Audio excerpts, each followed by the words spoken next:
এই কি ব্যাপার মধুদি, মুখটা এরকম শুকনো লাগছে কেন? মিটিং এ কোনো গন্ডগোল হলো নাকি? তোমাকে কি আবার আমার জন্য কোনো কথা? না না না সাক্ষ্যদা, বিষয়টা একেবারেই সেটা নয়।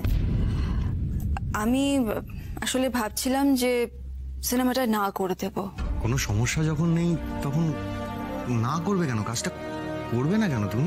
কারণ আমি ওখানে গিয়ে জানতে পারলাম যে এই সিনেমায় আমার উল্টো দিকে হিরো হিসেবে থাকছে যে যে।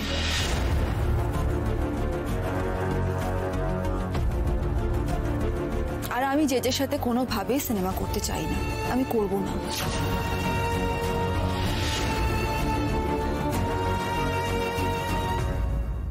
এটা তোমার থেকে এক্সপেক্টেড ছিল না মধু। ওরকম ভাবে তাকানোর কিচ্ছু হয়নি। তোমার উল্টো দিকে যে যে আছে তো কি হয়েছে? হ্যাঁ মধু, একটু মাথা ঠান্ডা করে ভেবে দেখো, তুমি একজন প্রফেশনাল অ্যাক্টর। তোমার উল্টো দিকে যেই থাকুক না কেন, তার সাথে তোমার ব্যক্তিগত সম্পর্ক যাই হয়ে থাক না কেন, তুমি কাজ কেন করবে না?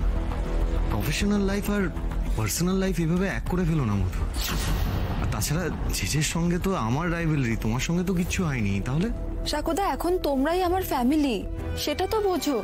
তোমার রাইভেলরি মানে আমারও রাইভেলরি। না না না মধু, এটা খুব ভুল কথা হয়ে গেল। দেখো, একটা কথা তোমাদের বলে রাখি, আমি সত্যি জানি না আমি আবার কবে কাজ শুরু করতে পারবো।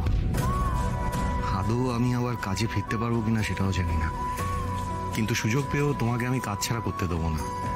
তুমি তোমার ক্যারিয়ারটাকে নতুন করে শুরু করছো, তুমি সেটাতে কনসেন্ট্রেট করো। আর যে যে তো একজন নাম করা হিরো, ওর সাথে পেয়ার আপ করলে তো কোনো অসুবিধা হওয়ার কথা নয়। স্যার, আপনি হলেন হিরো, সুপারস্টার। কি বললেন মধুদিকে, পুরো চুমু। আরে